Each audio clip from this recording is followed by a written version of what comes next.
जय हिंद साथियों, मैं शुभम कुशवाहा आप सभी का स्वागत करता हूं एकेडमी ऑफ सक्सेस के यूट्यूब चैनल पर। आज मैं आपको बताऊंगा वर्गमूल ज्ञात करने की कुछ विधियां। पिछली 2 कक्षाओं में मैंने आपको बताया है कि आप किसी भी संख्या का वर्ग किस प्रकार से ज्ञात कर सकते हैं, खास करके उन संख्याओं का जो कि या तो 50 के निकट हों या फिर 100, 200 या 100 के गुणज के निकट हों। पिछली वीडियो मैंने आपको बताया था कि 100 के समीप वाली या 100 के गुणज के समीप वाली संख्याओं का वर्ग आप किस प्रकार से ज्ञात कर सकते हैं। आइए पिछली वीडियो का कुछ मैं आपको याद करा देता हूं। जैसे कि पिछली वीडियो में मैंने आपको बताया था कि 695 का वर्ग यदि हमें ज्ञात करना है तो इसे हम किस प्रकार से करेंगे।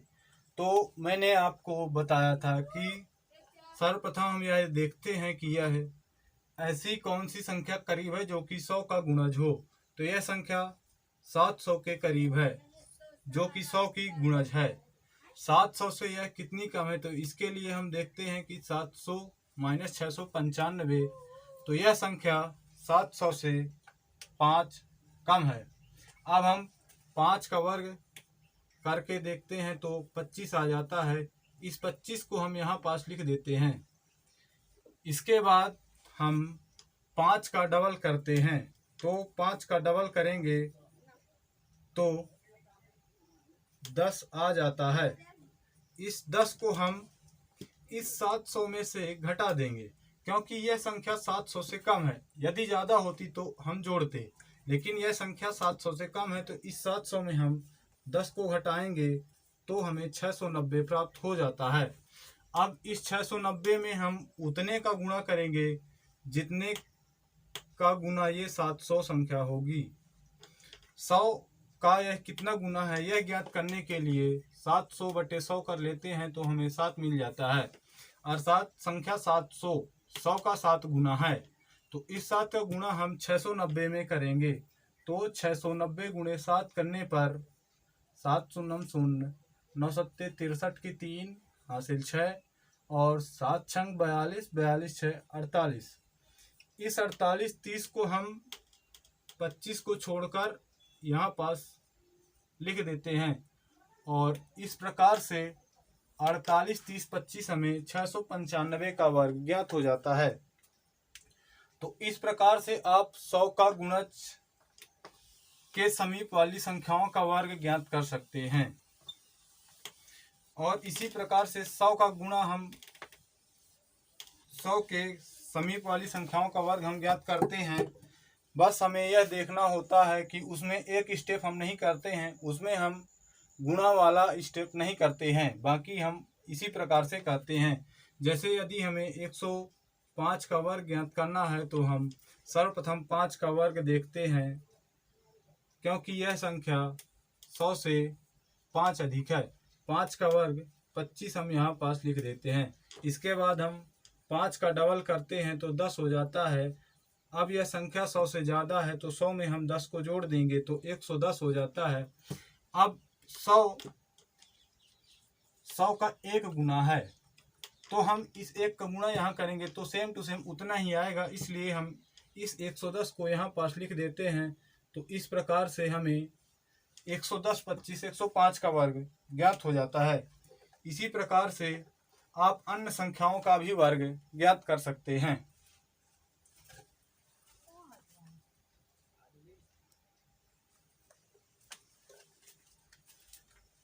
अब मैं आपको वर्गमूल ज्ञात करने की विधि बताता हूँ।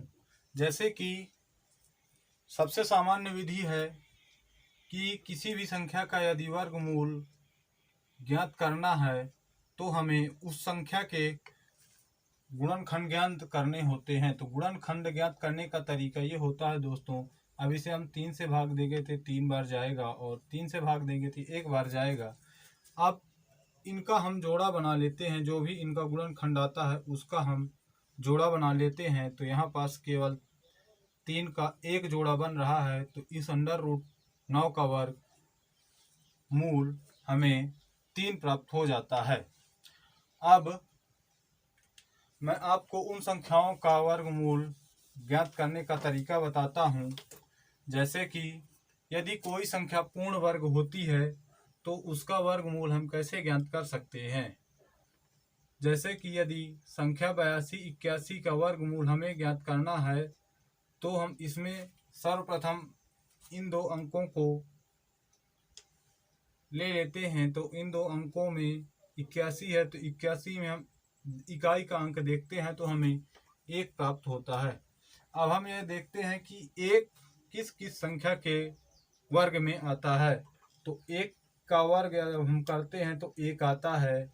इसी प्रकार से यदि हम करते जाएं तो 9 का वर्ग जब करते हैं तो 81 होता है, जैसा कि मैंने आपको पिछली वीडियो में बताया था। अब 81 के वर्ग में भी इकाई का अंक 1 है और इसमें भी इकाई का अंक 1 है। तो इस प्रकार से 82 81 का जब हम वर्गमूल निकालेंगे तो हमारा उत्तर का जो इकाई का अंक होगा वह या तो 1 होगा या फिर 9 होगा। लेकिन अभी यहाँ पर हमें कंफर्म नहीं है, इसलिए अब हम 81 को छोड़कर बाकी बची संख्याओं को देखते हैं। तो यहाँ पास हमारे पास संख्या 82 बचती है। अब हम यह देखेंगे कि संख्या 82 किस संख्या के वर्ग के बीच में आती है।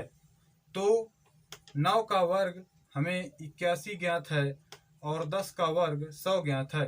तो यहाँ पास हम देख सकते हैं कि 9 का वर्ग और 10 के वर्ग के मध्य 82 आता है। इस प्रकार से हम हमेशा छोटी वाली संख्या ज्ञात करते हैं। तो यहाँ पास हमारा या तो 91 होगा या फिर 99 होगा। तो इसलिए अब हम यह देखते हैं कि इनमें से 91 और 99 में से क्या होगा इसका उत्तर। तो अब हम यह देखेंगे कि 82 किस संख्या के वर्ग के समीप है। तो यदि हम कंपेयर करें तो 100 और 81 में से 82 81 के ज़्यादा समीप है। तो यहाँ पर यह संख्या छोटी वाली है जो कि 10 से छोटी है। तो इसमें भी हम छोटी संख्या को ही लेंगे। इस प्रकार से 82 81 का वर्गमूल हमें 91 प्राप्त हो जाता है। इस प्रकार से आप उस संख्या का वर्गमूल ज्ञात कर सकते हैं जो कि पूर्ण वर्ग हो। जैसे कि यदि हमें 1444 का वर्ग मूल ज्ञात करना है तो इसके लिए हम सर्वप्रथम 2 अंक लेते हैं जो कि 44 है। अब इसका इकाई का अंक देखेंगे। इकाई का अंक में इसका इकाई का अंक अब किस किस के वर्ग के इकाई का अंक होता है। तो हम जानते हैं कि 2 का वर्ग 4 होता है और इसी प्रकार से यदि हम करते जाएं तो 8 का वर्ग 64 होता है। तो 2 का वर्ग में इकाई का अंक 4 और 8 के वर्ग में इकाई का अंक 4 होता है। तो यहाँ पास हमारे इसके उत्तर का इकाई का अंक या तो 2 होगा या फिर 8 होगा। लेकिन अभी यहाँ पर हमें कन्फर्म नहीं है। अब हम 44 को छोड़कर अन्य बची हुई संख्याओं को देखते हैं। तो यहाँ पास हमारे पास 14 होता है। अब हम देखते हैं कि 14 किस किस संख्या के वर्ग के मध्य में आता है। तो 3 का वर्ग 9 होता है और 4 का वर्ग 16 होता है। तो 9 और 16 के मध्य में 14 आता है। अब इसमें से हम छोटी वाली संख्या ही लेते हैं। तो इस प्रकार से 1444 का वर्गमूल या तो 32 होगा या फिर 38 होगा। अभी भी यहाँ पास हमें क्लियर नहीं है कि कौन सी संख्या होगी। अब हम यह देखेंगे कि किस वाली संख्या के वर्ग के समीप में 14 आता है। तो 9 में जब हम 5 जोड़ते हैं तो 14 होता है, परंतु यदि हम 16 में 2 घटाते हैं तो 14 होता है। इस प्रकार से ये जो 2 है 5 से छोटा है, अर्थात 16 के ज़्यादा समीप 14 है। इसलिए अब हम यहाँ पास देखते हैं कि 4 3 से बड़ी संख्या है। तो यहाँ पर हम वह संख्या को लेंगे जो कि बड़ी होगी। तो 32 और 38 में बड़ी संख्या 38 है। तो इस प्रकार से 1444 का वर्गमूल 38 ज्ञात हो जाता है।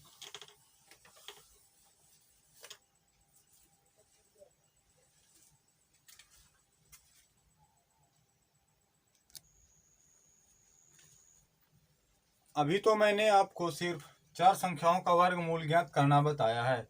अब मैं आपको बताता हूं कि यदि कोई संख्या 5 अंकों वाली है तो उसका वर्गमूल कैसे ज्ञात करते हैं। यदि हमारे पास संख्या 12996 लिखी हुई है, इसका वर्गमूल हमें ज्ञात करना है, तो इसको भी हम उसी प्रकार से ज्ञात करते हैं। यदि हमें जैसे कि हम यहाँ पर 2 अंकों को लेते हैं तो 96 संख्या जो है इसमें हम इकाई का अंक देखेंगे तो इकाई का अंक 6 है। अब हम यह देखते हैं कि 6 किस किस संख्या के वर्ग के इकाई अंक होता है।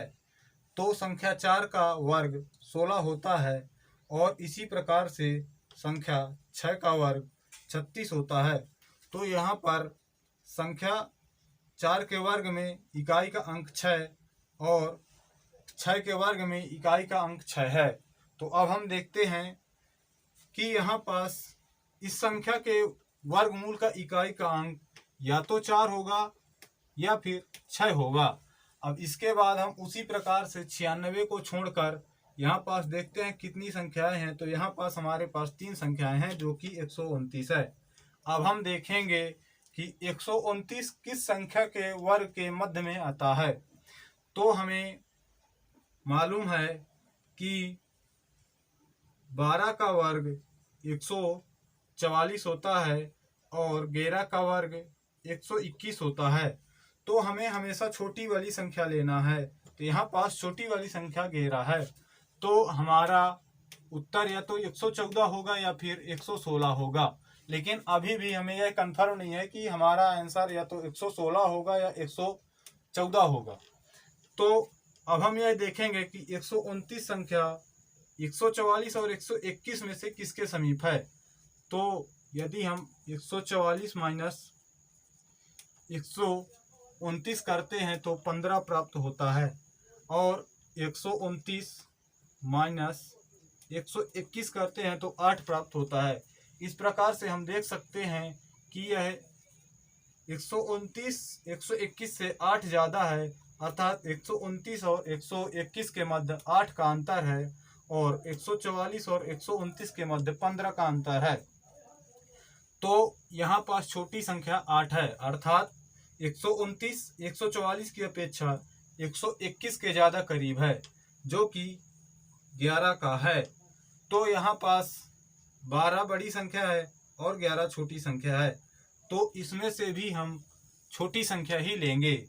तो 116 और 114 में छोटी संख्या 114 है। इस प्रकार से हमारा उत्तर 114 प्राप्त हो जाता है। इस प्रकार से आप 5 संख्या या 6 संख्या का वर्ग ज्ञात कर सकते हैं।